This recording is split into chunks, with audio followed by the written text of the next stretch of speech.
Hello दोस्तों, नमस्कार। मैं भी एक आप सभी का बहुत बहुत स्वागत करता हूं एक और नए क्लास में। तो साथियों, जैसा कि दिल्ली पुलिस कांस्टेबल का एग्जाम काफ़ी जोरों शोरों से चल रहे हैं और आज 22 दिसंबर तक पूरे 12 शिफ्टों का पेपर समाप्त हो चुका है।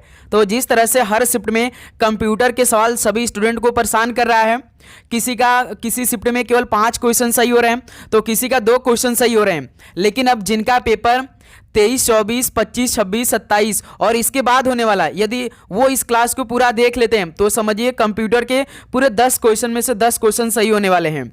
क्योंकि जिस तरह से 12 शिफ्टों में जितने टॉपिक से क्वेश्चन अभी तक पूछे गए हैं दिल्ली पुलिस कांस्टेबल के पेपर में, तो ये पूरा क्लास समझिए आपका 10 नंबर का होने वाला है। रट्टा मार लीजिए, क्योंकि यही सब सवाल बार बार पूछे जा रहे हैं। कंप्यूटर में सबसे अधिक टॉपिक से जो सवाल पूछे गए MS वर्ड से पूछे जा रहे हैं, MS एक्सेल से, कंप्यूटर विकास से और शॉर्टकट की से। तो आज का ये क्लास समझिए आपका 10 नंबर पूरा पक्का करा सकता है यदि आप इन 75 क्वेश्चन को तैयार कर लेते हैं तो। क्योंकि बहुत सारे स्टूडेंट का कमेंट एक ही आ रहा था कि सर अलग से कंप्यूटर का क्लास दे दीजिए। तो आज फाइनली आपके लिए हम कंप्यूटर का क्लास, वो भी स्पेशल तौर पे हमने बनाया है, जो बार बार सवाल पूछे आ रहे हैं। तो प्लीज़ आप सभी से रिक्वेस्ट करेंगे कि अपने पेपर में बैठने से पहले इस क्लास को जरूर देख लीजिएगा। क्यों ना आपका पेपर 15 या 16 जनवरी को है, क्योंकि दिल्ली पुलिस कांस्टेबल का पेपर 15 से लेकर 16 जनवरी तक चलने वाले हैं। तो इसलिए आप सभी से रिक्वेस्ट करेंगे कि आज के ये 75 क्वेश्चन अपने मनो मस्तिष्क में स्टोर कर लीजिए, क्योंकि ये कंप्यूटर का आखिरी क्लास होने वाला है। वैसे तो लगातार हम आपको जीके जीएस की क्लास प्रोवाइड करें और सारे जीके जीएस के क्वेश्चन वही आ रहे हैं। तो आज का ये लास्ट कंप्यूटर का क्लास आप जरूर देखिएगा। ओके, तो जिनका पेपर बाकी है देख लीजिए दोस्त, क्योंकि बार बार यही सब सवाल आपके पेपर में पूछे जा रहे हैं। तो चलिए इस क्लास को शुरू करते हैं। शुरू करने से पहले आप लोग अपना एग्जाम डेट कमेंट सेक्शन में बता दीजिएगा, क्योंकि आपके लिए पूरे पेपर का सोल्यूशन हम दे रहे हैं।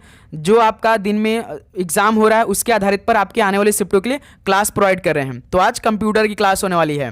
ओके, तो चलिए दोस्त, आज का पहला प्रश्न को हल करते हैं। क्रोम ब्राउजर में डाउनलोड विंडो खोलने के लिए निम्नलिखित में से किस कीबोर्ड शॉर्टकट का उपयोग किया जाता है? क्रोम ब्राउजर में डाउनलोड विंडो खोलने के लिए किस कीबोर्ड शॉर्टकट का उपयोग किया जाता है? तो Ctrl+J का उपयोग किया जाता है। ऑप्शन है यहां से बिल्कुल राइट आंसर है।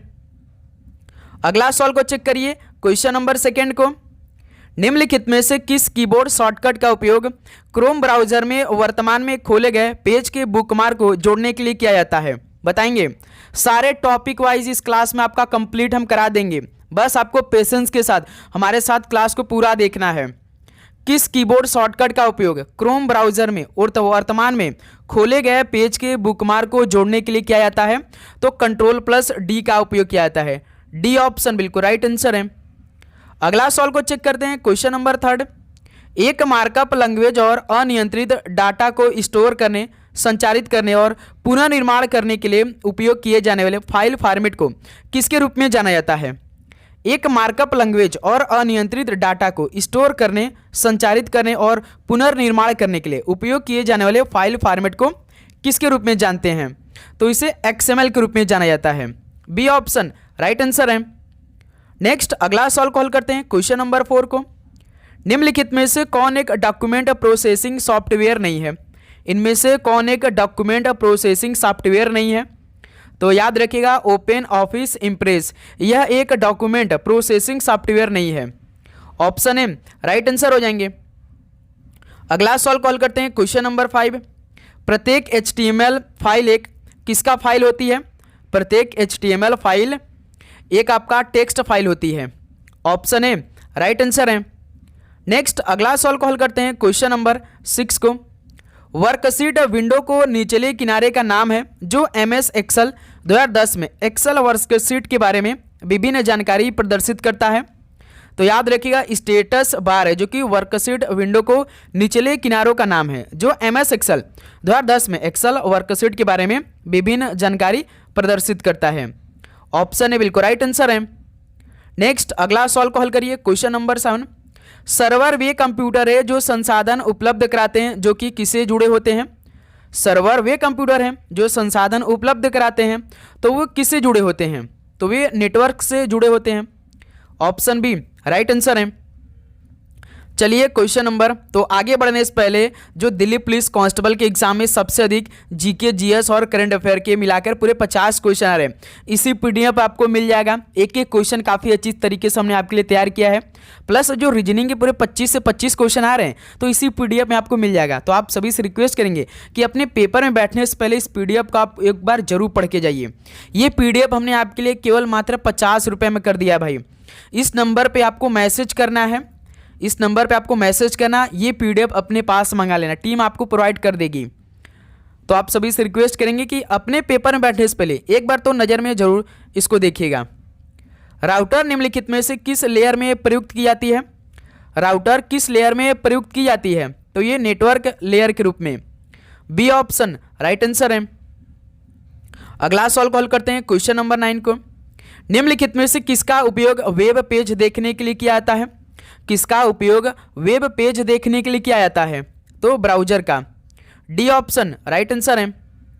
अगला सवाल कॉल करिए क्वेश्चन नंबर 10 को। निम्नलिखित में से क्या एक सर्च इंजन नहीं है? तो इनमें से क्या एक सर्च इंजन नहीं है? जैसे आस्क है, याहू है, बिंग भी है, लेकिन सफारी नहीं है, तो यही सी ऑप्शन राइट आंसर है। अगला सवाल को चेक करिए क्वेश्चन नंबर 11 को। होम पेज किसी वेबसाइट का किसका पेज होता है?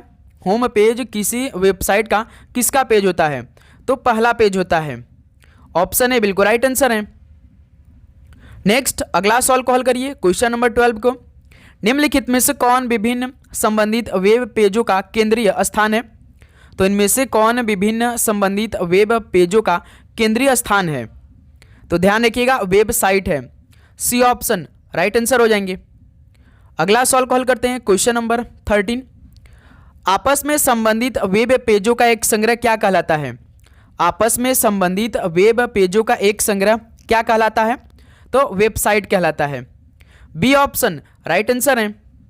चलिए क्वेश्चन नंबर 14 को हल करते हैं, और आगे बढ़ने से पहले यदि आप चैनल पे नए हैं तो चैनल को सब्सक्राइब भी कर लीजिए, क्योंकि जिस तरह से आपका दिन में दिल्ली पुलिस कांस्टेबल का पेपर हो रहा है तो उसके आधारित पर आपके आने वाले शिफ्टों के लिए हम क्लास प्रोवाइड कर रहे हैं शाम को 7 बजे। तो जैसे ही क्लास अपलोड होगी तो सबसे पहले आप सभी पास क्लास पहुंचेगी, तो इसलिए आप अभी तुरंत क्लास को नोटिफिकेशन को ऑन कर लीजिए। ओके, तो देखिए एक सर्वर से दूसरे पर मैसेज भेजने के लिए बहुत सी ईमेल प्रणालियाँ ये किस प्रोटोकॉल का प्रयोग करती है? एक सर्वर से दूसरे पर मैसेज भेजने के लिए बहुत सी ईमेल प्रणालियाँ किस प्रोटोकॉल का प्रयोग करती है? तो SMTP प्रोटोकॉल का प्रयोग करती है। डी ऑप्शन राइट आंसर है। अगला सवाल कॉल करिए क्वेश्चन नंबर 15। निम्नलिखित में से कौन सा कंप्यूटर नेटवर्क का विश्वव्यापी तंत्र है? कौन सा कंप्यूटर नेटवर्क का विश्वव्यापी तंत्र है इनमें से? तो इंटरनेट है। सी ऑप्शन राइट आंसर है। अगला सवाल को चेक करिए क्वेश्चन नंबर 16। सफारी एक वेब ब्राउजिंग सॉफ्टवेयर है जिसे किसके द्वारा विकसित किया गया है? सफारी एक वेब ब्राउजिंग सॉफ्टवेयर है जिसे किसके द्वारा विकसित किया गया है? तो एप्पल के द्वारा विकसित किया गया है। सी ऑप्शन राइट आंसर है। अगला सवाल को हल करिए क्वेश्चन नंबर 17। एक्टिव मेमोरी का एड्रेस रखता है कौन? इनमें से एक्टिव मेमोरी का एड्रेस रखता है? तो मेमोरी एड्रेस रजिस्टर जो कि एक्टिव मेमोरी का एड्रेस रखता है। सी ऑप्शन राइट आंसर है। अगला सवाल को हल करिए क्वेश्चन नंबर 18। संलेख का उपयोग ईमेल भेजने के लिए किया जाता है? तो किस संलेख का उपयोग ईमेल भेजने के लिए किया जाता है? तो SMTP संलेख का उपयोग ईमेल भेजने के लिए किया जाता है। डी ऑप्शन राइट आंसर है। चलिए क्वेश्चन नंबर 19 को हल करिए। इंटरनेट के संदर्भ में निम्नलिखित में से कौन सा एक प्रोटोकॉल नहीं है? इंटरनेट के संदर्भ में इनमें से कौन सा एक प्रोटोकॉल नहीं है? जैसे TCP है, UDP है, टेलनेट है, लेकिन PPT नहीं है। डी ऑप्शन राइट आंसर है। अगला सवाल को हल करिए क्वेश्चन नंबर 20। निम्नलिखित में से कौन सी इंटरनेट सेवा प्रदाता द्वारा प्रदान की जाने वाली सेवा नहीं है? कौन सी इंटरनेट सेवा प्रदाता द्वारा प्रदान की जाने वाली सेवा नहीं है? तो वेब प्रशासन नहीं है। बी ऑप्शन राइट आंसर है। नेक्स्ट अगला सवाल को चेक करिए क्वेश्चन नंबर 21। इंटरनेट से जुड़े प्रत्येक कंप्यूटर में एक होना चाहिए। इंटरनेट से जुड़े प्रत्येक कंप्यूटर में क्या होना चाहिए? तो IP पता होना चाहिए। सी ऑप्शन बिल्कुल राइट आंसर है। अगला सवाल को चेक करिए क्वेश्चन नंबर 22। इंटरनेट पर एक होस्ट से दूसरे होस्ट को फाइल स्थानांतरित करने के लिए निम्नलिखित में से किस प्रोटोकॉल का उपयोग किया जाता है? इंटरनेट पर एक होस्ट से दूसरे होस्ट को फाइल स्थानांतरित करने के लिए किस प्रोटोकॉल का उपयोग किया जाता है? तो FTP का प्रयोग किया जाता है। ऑप्शन बी राइट आंसर है। नेक्स्ट अगला सवाल कॉल करिए, क्वेश्चन नंबर 23। निम्नलिखित में से कौन सा एक ईमेल सेवा प्रदाता यानी सर्विस प्रोवाइडर नहीं है? इनमें से कौन सा एक ईमेल सेवा प्रदाता नहीं है? तो कूलमेल नहीं है। बी ऑप्शन राइट आंसर है। अगला सवाल को चेक करिए, क्वेश्चन नंबर 24 को। निम्नलिखित में से कौन सा प्रोटोकॉल ईमेल मैसेज को सर्वर की ओर पुश करता है? कौन सा प्रोटोकॉल ईमेल मैसेज को सर्वर की ओर पुश करता है? तो SMTP करता है। डी ऑप्शन राइट आंसर है। अगला सवाल को देखिए, क्वेश्चन नंबर 25 को। जब आप ईमेल भेजते हैं तो निम्न में से किस फील्ड में आपका ईमेल पता होना चाहिए? जब आप किसी को ईमेल भेजते हैं तो आपका जो ईमेल पता होता है वो किस फील्ड में होता है बताइए?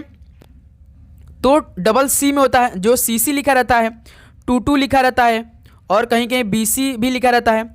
तो आपका जो पता होना चाहिए वो CC में होना चाहिए, कार्बन कॉपी में होना चाहिए। अगला सवाल को चेक करिए, क्वेश्चन नंबर 26। POP3 एक ईमेल संबंधित प्रोटोकॉल है। POP3 में संख्यात्मक मान 3 क्या दर्शाता है? POP3 एक ईमेल संबंधित प्रोटोकॉल है। POP3 में जो संख्यात्मक मान है 3, ये क्या दर्शाता है? तो ये POP का संस्करण दर्शाता है। ठीक है, सी ऑप्शन राइट आंसर है। अगला सवाल को चेक करिए, क्वेश्चन नंबर 27। एक IP वर्जन 4 एड्रेस कितना लंबा होता है? एक IP वर्जन 4 एड्रेस कितना लंबा होता है? तो 32 बिट्स लंबा होता है। ऑप्शन ए राइट आंसर है। ओके, ध्यान रखिएगा। चलिए क्वेश्चन नंबर 28 कॉल करिए।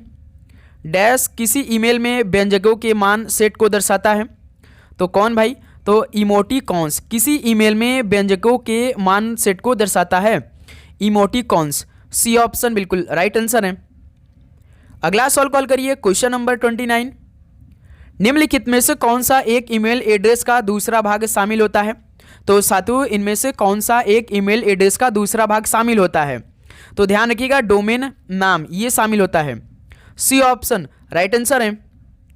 चलिए क्वेश्चन नंबर 30 कॉल करिए। हाई स्पीड इंटरनेट एक्सेस प्रदान कौन करता है? हाई स्पीड इंटरनेट एक्सेस प्रदान करता है तो ब्रॉडबैंड करता है। सी ऑप्शन बिल्कुल राइट आंसर है। अगला सवाल को देखिए, question number 31। Electronic mail internet पर निम्नलिखित सेवाओं में से किस सेवा से संबंधित है? इलेक्ट्रॉनिक मेल इंटरनेट पर इन सेवाओं में से किस सेवा से संबंधित है? तो संचार सेवाएं से संबंधित है। सी ऑप्शन बिल्कुल राइट आंसर है। नेक्स्ट अगला सवाल कॉल करिए, क्वेश्चन नंबर 32। निम्नलिखित में से कौन सा संप्रतीक कैरेक्टर ईमेल आईडी का एक भाग होना चाहिए? कौन सा संप्रतीक कैरेक्टर ईमेल आईडी का एक भाग होना चाहिए? तो इनमें से @ होना चाहिए। बी ऑप्शन बिल्कुल राइट आंसर है। तो साथियों, आप सभी से रिक्वेस्ट करेंगे कि आप लोग एग्जाम डेट जरूर बता के रखिएगा, क्योंकि आपके लिए लगातार हम क्लास प्रोवाइड करें। जो दिन में आपका 3 शिफ्ट हो रहा है उसके आधारित पर आपके आने वाले शिफ्टों के लिए पूरे पेपर का सोल्यूशन कर रहे हैं। ठीक है, तो इसलिए आप नोटिफिकेशन को भी अभी ऑन कर लेंगे। याहू मेल में सभी भेजे गए मेल को सेव करने के लिए निम्नलिखित में से किस फोल्डर का प्रयोग किया जाता है? याहू मेल में सभी भेजे गए मेल को सेव करने के लिए किस फोल्डर का प्रयोग किया जाता है बताइए? तो सेंड का प्रयोग किया जाता है। ऑप्शन ए राइट आंसर है। क्वेश्चन नंबर 34 को देखिए। निम्नलिखित में से कौन ईमेल कंपोजिंग से संबंधित नहीं है? इनमें से कौन ईमेल कंपोजिंग से संबंधित नहीं है? तो वस्तु नहीं है। बी ऑप्शन राइट आंसर है। अगला सवाल को देखिए, क्वेश्चन नंबर 35 को। डिलीट किए गए किसी भी ईमेल को स्टोर करने के लिए आमतौर पर निम्नलिखित में से किस फोल्डर का प्रयोग किया जाता है? डिलीट किए गए किसी भी ईमेल को स्टोर करने के लिए आमतौर पर किस फोल्डर का प्रयोग किया जाता है? तो ये प्रयोग किया जाता है मेरे दोस्त ट्रैश का। बी ऑप्शन राइट आंसर है। अगला सवाल को देखिए, क्वेश्चन नंबर 36। ईमेल भेजने के लिए निम्न में से क्या अनिवार्य है? ईमेल भेजने के लिए क्या अनिवार्य होता है? तो प्रेषक की ईमेल आईडी अनिवार्य होती है। सी ऑप्शन राइट आंसर है। अगला सवाल को देखिए, क्वेश्चन नंबर 37। इंटरनेट पर देखे जाने वाले इलेक्ट्रॉनिक पेजों को किसके रूप में जाना जाता है? बताइए, इंटरनेट पर देखे जाने वाले इलेक्ट्रॉनिक पेजों को किसके रूप में जानते हैं आप लोग? तो वेब पेज के रूप में जाना जाता है। डी ऑप्शन राइट आंसर हो जाएंगे। जितने भी आपके 12 शिफ्टों में कंप्यूटर के सवाल पूछे गए सारे टॉपिक इन्हीं में से आ रहे हैं, एक भी क्वेश्चन बाहर से नहीं आ रहे हैं। ठीक है। ईमेल में अटैचमेंट जोड़ने के लिए निम्न में से किस आइकन का उपयोग किया जाता है? ईमेल में अटैचमेंट जोड़ने के लिए किस आइकन का उपयोग किया जाता है? तो पेपर क्लिप आइकन का उपयोग किया जाता है। बी ऑप्शन राइट आंसर है। अगला सवाल को चेक करिए, क्वेश्चन नंबर 39। आमतौर पर आने वाली ईमेल को स्टोर करने के लिए निम्न में से किस फोल्डर का उपयोग किया जाता है? आमतौर पर आने वाले ईमेल को स्टोर करने के लिए किस फोल्डर का हम लोग उपयोग करते हैं बताइए? तो इनबॉक्स का उपयोग किया जाता है। बी ऑप्शन राइट आंसर है। क्वेश्चन नंबर 40 को हल करिए। निम्नलिखित में से कौन सा प्रतीक किसी ईमेल एड्रेस के दो हिस्से को अलग करता है? इनमें से कौन सा प्रतीक किसी ईमेल एड्रेस के दो हिस्सों को अलग कर देता है? तो @ अलग करता है। सी ऑप्शन बिल्कुल राइट आंसर है। नेक्स्ट अगला सवाल को देखिए, क्वेश्चन नंबर 41 को। निम्नलिखित विकल्पों में से कौन सा विकल्प एक ई सर्विस नहीं है, यानी ई सेवा नहीं है इनमें से? तो इलेक्ट्रिसिटी नहीं है, ई सेवा। डी ऑप्शन राइट आंसर है। अगला सवाल को देखिए, क्वेश्चन नंबर 42। माइक्रोसॉफ्ट वर्ड में फॉन्ट, फॉन्ट शैली, आकार, फॉन्ट का रंग आदि ये किसका विकल्प होता है? माइक्रोसॉफ्ट वर्ड में जो फॉन्ट होते हैं उनकी शैली जो होती है, आकार, फॉन्ट का रंग आदि, यह किसका विकल्प होते हैं? तो ये कैरेक्टर फॉर्मेटिंग के विकल्प होते हैं। ऑप्शन ए राइट आंसर है। अगला सवाल को देखिए, क्वेश्चन नंबर 43 को। माइक्रोसॉफ्ट वर्ड में वर्तमान प्रलेख के बारे में जानकारी प्रदान करता है। माइक्रोसॉफ्ट वर्ड में जो स्टेटस बार होता है वर्तमान प्रलेख के बारे में जानकारी प्रदान करता है। सी ऑप्शन राइट आंसर है। अगला सवाल को देखिए, तो क्वेश्चन नंबर 44। MS वर्ड 2007 में निम्नलिखित में से कौन सा मेनू बार का विकल्प नहीं है? MS वर्ड 2007 में कौन सा मेनू बार का विकल्प नहीं है? तो इनमें से देखिए इंसर्ट है, होम है, पेज लेआउट है, लेकिन इंटरनेट नहीं है। तो सी ऑप्शन राइट आंसर है। ओके। अगला सवाल को देखिए, तो क्वेश्चन नंबर 45। MS वर्ड में निम्नलिखित में से कौन सा एक मान्य पैराग्राफ अलाइनमेंट नहीं है? MS वर्ड में कौन एक मान्य पैराग्राफ अलाइनमेंट नहीं है? तो टॉप नहीं है। सी ऑप्शन राइट आंसर है। अगला सवाल कॉल करिए, क्वेश्चन नंबर 46। MS वर्ड में किसी डॉक्यूमेंट के सभी कंटेंट का चयन करने के लिए निम्नलिखित में से किस कीबोर्ड शॉर्टकट का उपयोग किया जाता है? MS वर्ड में किसी डॉक्यूमेंट के सभी कंटेंट का चयन करने के लिए किस कीबोर्ड शॉर्टकट का उपयोग किया जाता है? तो Ctrl+A का उपयोग किया जाता है। CTRL का मतलब होता है control. B option right answer है। अगला सवाल को देखिए, क्वेश्चन नंबर 47। MS वर्ड में निम्नलिखित में से क्या एक कैरेक्टर फॉर्मेटिंग विकल्प नहीं है? MS वर्ड में क्या एक कैरेक्टर फॉर्मेटिंग विकल्प नहीं है? तो अलाइनमेंट नहीं है। डी ऑप्शन राइट आंसर है। अगला सवाल को देखिए, क्वेश्चन नंबर 48। MS वर्ड में टेबल में कॉलम की चौड़ाई बदलने के लिए निम्नलिखित में से किसका उपयोग किया जा सकता है? MS वर्ड में टेबल में कॉलम की चौड़ाई बदलने के लिए किसका उपयोग किया जा सकता है? तो सर जी टेबल प्रॉपर्टीज का उपयोग किया जा सकता है। ऑप्शन ए राइट आंसर है। अगला सवाल को देखिए, क्वेश्चन नंबर 49। MS वर्ड में निम्नलिखित में से कौन सा कीबोर्ड शॉर्टकट फॉन्ट संवाद बॉक्स विंडो खोलता है? बताइए, MS वर्ड में कौन सा कीबोर्ड शॉर्टकट फॉन्ट संवाद बॉक्स विंडो खोलता है? तो Ctrl+D खोलता है। ऑप्शन ए राइट आंसर है। क्वेश्चन नंबर 50 को चेक करिए। MS वर्ड डॉक्यूमेंट का डिफॉल्ट दृश्य व्यू विकल्प क्या होता है? MS वर्ड डॉक्यूमेंट का डिफॉल्ट दृश्य व्यू किसका विकल्प होता है? तो ये प्रिंट लेआउट का। सी ऑप्शन राइट आंसर है। अगला सवाल को हल करिए, तो क्वेश्चन नंबर 51 को। एक MS वर्ड डॉक्यूमेंट में पैराग्राफ को इंडेंट करने के लिए निम्नलिखित में से किस कीबोर्ड शॉर्टकट का उपयोग किया जा सकता है? एक MS वर्ड डॉक्यूमेंट में पैराग्राफ को इंडेंट करने के लिए किस कीबोर्ड शॉर्टकट का उपयोग किया जा सकता है? तो Ctrl+M का उपयोग किया जा सकता है। ठीक है, ऑप्शन ए राइट आंसर है। तो अगला सवाल देखिए, क्वेश्चन नंबर 52। निम्नलिखित में से कौन सा कीबोर्ड शॉर्टकट MS वर्ड में एक खुली फाइल को सेव करने के लिए Ctrl+S के सामने होता है?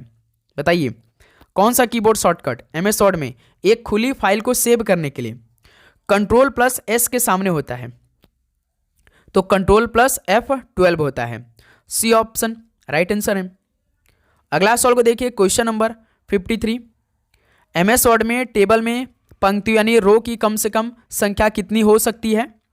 एमएस वर्ड में टेबल में पंक्तियों की कम से कम संख्या की बात करेंगे तो 1 हो सकती है। ऑप्शन ए बिल्कुल राइट आंसर है। चलिए क्वेश्चन नंबर 54 को देखिए। निम्नलिखित में से किस फीचर का उपयोग टेक्स्ट की रेखा के ठीक नीचे बहुत छोटे अक्षर या संख्याएं लिखने के लिए किया जाता है? किस फीचर का उपयोग टेक्स्ट की रेखा के ठीक नीचे बहुत छोटे अक्षर या संख्याएं लिखने के लिए किया जाता है? तो सब स्क्रिप्ट का प्रयोग किया जाता है। ऑप्शन ए राइट आंसर है। अगला सवाल को चेक करिए तो क्वेश्चन नंबर 55 को, निम्नलिखित में से कौन सा एमएस वर्ड में कट या कॉपी के लिए किए गए टेक्स्ट को संग्रहित करता है? यदि साथी आपको किसी चीज़ को काटना है तो याद रखिएगा आप Ctrl+X को दबाएंगे। यदि आपको पेस्ट करना है तो Ctrl+V का प्रयोग करेंगे। ये आपको भूलना नहीं है, क्योंकि या तो कट का दे सकता है या तो पेस्ट का दे सकता है। कॉपी करना होगा तो Ctrl+C दबा देंगे तो आपका कॉपी हो जाएगा। तो इसमें देखिए कौन सा एमएस वर्ड में कट या कॉपी किए गए टेक्स्ट को संग्रहित करता है, ये दूसरा सवाल है। तो क्लिपबोर्ड करता है। ऑप्शन ए राइट आंसर है। अगला सवाल को देखिए, question number 56। MS word document के अंत तक जाने के लिए निम्नलिखित में से किस कीबोर्ड शॉर्टकट का उपयोग किया जाता है? एमएस वर्ड डॉक्यूमेंट के अंत तक जाने के लिए किस कीबोर्ड शॉर्टकट का उपयोग किया जाता है? तो Ctrl+Ind का उपयोग किया जाता है। देखिए अल्टरनेट इंड दिया है, लेकिन आपको ऑप्शन में क्लिक करना है Ctrl+Ind पे, ठीक है। क्वेश्चन नंबर 57 को देखिए। निम्नलिखित में से कौन सा एक वर्ड प्रोसेसिंग सॉफ्टवेयर नहीं है? इनमें से कौन सा एक वर्ड प्रोसेसिंग सॉफ्टवेयर नहीं है? तो भाई याद रखिए MS एक्सेल एक वर्ड प्रोसेसिंग सॉफ्टवेयर नहीं है। ऑप्शन बी राइट आंसर है। ओके, अगला सवाल को देखिए 58। MS वर्ड 2010 अस्थायी नाम के साथ किसके रूप में एक नया डॉक्यूमेंट ओपन करता है? MS वर्ड 2010 अस्थायी नाम के साथ किसके रूप में एक नया डॉक्यूमेंट ओपन करता है? तो डॉक्यूमेंट पहले के रूप में, यानी डॉक्यूमेंट फर्स्ट के रूप में नया डॉक्यूमेंट ओपन करता है। क्वेश्चन नंबर 59 को देखिए। MS वर्ड 2007 में font size drop down list से चुना जा सकने वाला फॉन्ट का अधिकतम आकार क्या होता है? MS वर्ड 2007 में font size drop down list से चुना जा सकने वाला फॉन्ट का जो अधिकतम आकार होता है वो लगभग हम बात करेंगे तो 72 के करीबन पहुंच जाता है। ऑप्शन है आपका राइट आंसर है। अगला सवाल को देखिए, क्वेश्चन नंबर 60। MS वर्ड में Ctrl+R का प्रयोग टेक्स्ट को स्क्रीन के किन अलाइनमेंट करने के लिए किया जाता है? MS वर्ड में जो Ctrl+R का प्रयोग टेक्स्ट को जो स्क्रीन के राइट अलाइन करने के लिए किया जाता है। बी ऑप्शन राइट आंसर है। अगला सवाल को देखिए, क्वेश्चन नंबर 61। MS वर्ड की एक टेबल में कितने कॉलम हो सकते हैं? MS वर्ड की एक जो टेबल में कितने कॉलम हो सकते हैं? तो केवल एक ही हो सकते हैं। ऑप्शन ए राइट आंसर है। अगला सवाल को देखिए, question number 62। MS Excel workbook 2007 में डिफॉल्ट रूप से कितनी वर्कशीट होती है? MS एक्सेल वर्कबुक 2007 में डिफॉल्ट रूप से कितनी वर्कशीट हो सकती है? तो केवल 3 हो सकती है। डी ऑप्शन राइट आंसर है। अगला सवाल को देखिए, क्वेश्चन नंबर 63। MS एक्सेल में निम्नलिखित में से कौन सा एप्लीकेशन और स्प्रेडशीट दोनों का नाम दर्शाता है? MS एक्सेल में निम्नलिखित में से कौन सा एप्लीकेशन और स्प्रेडशीट दोनों का नाम दर्शाता है? तो टाइटल बार दर्शाता है। बी ऑप्शन राइट आंसर है। अगला सवाल को देखिए, क्वेश्चन नंबर 64 को। निम्नलिखित में से कौन MS एक्सेल में वर्कशीट के नीचे दिखाई देता है? तो साथियों MS एक्सेल के वर्कशीट के नीचे कौन दिखाई देता है? तो क्षैतिज स्क्रॉल बार दिखाई देता है। ऑप्शन ए राइट आंसर है। क्वेश्चन नंबर 65 को देखिए। MS एक्सेल में किसी वर्कशीट के शीर्ष यानी टॉप पर निम्नलिखित में से क्या दिखाई देता है? MS एक्सेल में किसी वर्कशीट के शीर्ष पर क्या दिखाई देता है?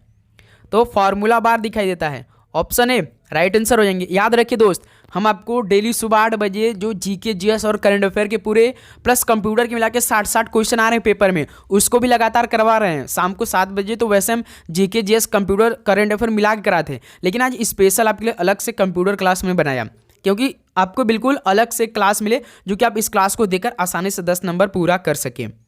ओके, तो इसलिए हम कह रहे हैं कि इस क्लास को आप पूरा जरूर देखिए अच्छे से, और कल 8 बजे वाली क्लास आप मिस नहीं करेंगे, उसको देखकर अपने पेपर में चले जाएगा। आपका जीके, जीएस, करंट अफेयर सब कुछ होगा इसमें। रीजनिंग का क्लास दे दिया हमने करीबन, वीडियो वाले सेक्शन में जाइए, उसमें आज रीजनिंग क्लास भी दिया है कि किस तरह के सवाल पेपर में पूछ रहे हैं।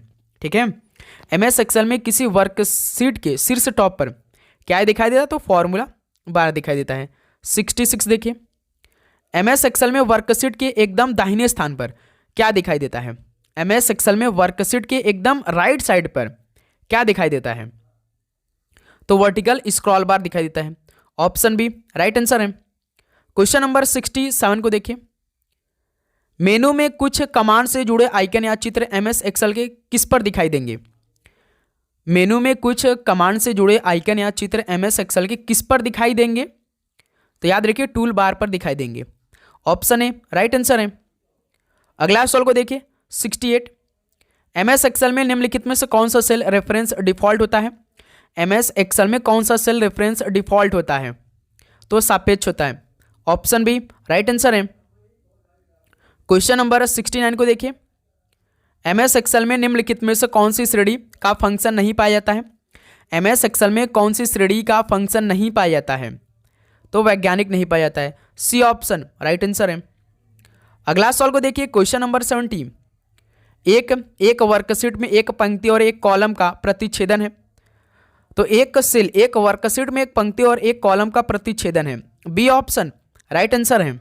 ओके, अगला सवाल को चेक करिए तो 71 को, पहली पीढ़ी के कंप्यूटर का प्रमुख घटक कौन था? पहली पीढ़ी के कंप्यूटर का जो प्रमुख घटक था वो वैक्यूम ट्यूब था। बी ऑप्शन राइट आंसर है। अगला सवाल को देखिए 72 को, MS एक्सेल वर्कशीट की किसी सेल को एडिट करने के लिए निम्नलिखित में से कौन सी फंक्शन कुंजी का उपयोग किया जा सकता है? MS एक्सेल वर्कशीट की किसी सेल को एडिट करने के लिए किस की का उपयोग किया जा सकता है? बताइए। तो याद रखिए F2 का प्रयोग किया जा सकता है। ऑप्शन ए यहां से बिल्कुल राइट आंसर है। नेक्स्ट 73 को देखिए, MS एक्सेल में वर्कबुक को विशिष्ट वर्कशीट में बांटने के लिए निम्नलिखित में किसका प्रयोग किया जाता है? बताइए। MS एक्सेल में वर्कबुक को विशिष्ट वर्कशीट्स में बांटने के लिए किसका प्रयोग किया जाता है? तो नेम बॉक्स का प्रयोग किया जाता है। ऑप्शन बी राइट आंसर है। क्वेश्चन नंबर 74 को देखिए, MS एक्सेल सीट में एक सेल एड्रेस किससे मिलकर बना होता है? MS एक्सेल सीट में एक सेल एड्रेस किससे मिलकर बना होता है? तो ये सेल के कॉलम और रो से बना होता है। ऑप्शन ए बिल्कुल राइट आंसर है। चलिए दोस्त क्वेश्चन नंबर 75 कॉल करिए, MS एक्सेल सीट में पांचवी पंक्ति और तीसरे स्तंभ का एड्रेस निम्नलिखित में से कौन सा है? MS एक्सेल सीट में पांचवी पंक्ति और तीसरे स्तंभ का एड्रेस इनमें से कौन सा है? तो C5 है। ऑप्शन यहाँ से बिल्कुल राइट आंसर है। तो साथ ही फाइनली 75 क्वेश्चन कंप्लीट हो चुका है। तो इन 75 क्वेश्चन को अपने पेपर में बैठने से पहले एक नज़र में आप जरूर देख लीजिएगा। शानदार क्वेश्चन होने वाले, जैसे जैसे आपके पेपर में सवाल पूछे जा रहे हैं इन्हीं टॉपिक से बार बार अभी तक पूरे 12 शिफ्टों में सवाल पूछे गए कंप्यूटर के। तो ये क्लास आपको पूरा 10 नंबर पक्का करा सकता है यदि आप इन सवालों को स्टोर कर लेते हैं अपने मनो मस्तिष्क में। तो ठीक है मेरे दोस्त, और आप लोग अपना एग्जाम डेट कमेंट सेक्शन में जरूर बताइएगा। और आप सभी को एग्जाम के लिए best of luck, all the very best, क्योंकि पेपर आसान आ रहे हैं। यदि आपकी तैयारी होगा तो आप बहुत अच्छा स्कोर करने वाले हैं। ठीक है, तो चलिए दोस्त इस क्लास को यहीं पर समाप्त करते हैं। मिलते हैं कल सुबह 8 बजे एक नए क्लास के साथ, जिनका एग्जाम कल पहले दूसरे तीसरे शिफ्ट में होगा। तो कल सुबह 8 बजे वाली क्लास देख कर ही बैठेंगे। ठीक है, तो चलिए दोस्त इस क्लास को यहीं पर समाप्त करते हैं। आप लोग रिवीजन करते हैं, मॉक टेस्ट लगाते रहिए, और जो दिल्ली पुलिस कांस्टेबल का हमने अलग से प्लेलिस्ट बनाया, जितना भी इसमें क्लास दिया सारे क्लास को आप देखिए भाई, यदि आपके पास टाइम है तो। अच्छी तरीके से के क्वेश्चन हमने बनाए हैं आपके पेपर को देखते हुए। ठीक है, तो चलिए इस क्लास को समाप्त करते हैं। मिलते हैं कल सुबह 8 बजे एक नए जोश एक उमंग के साथ। तो आप सभी को जय हिंद जय भारत, पढ़ाई करते रहिए, ऑल द वेरी बेस्ट, धन्यवाद।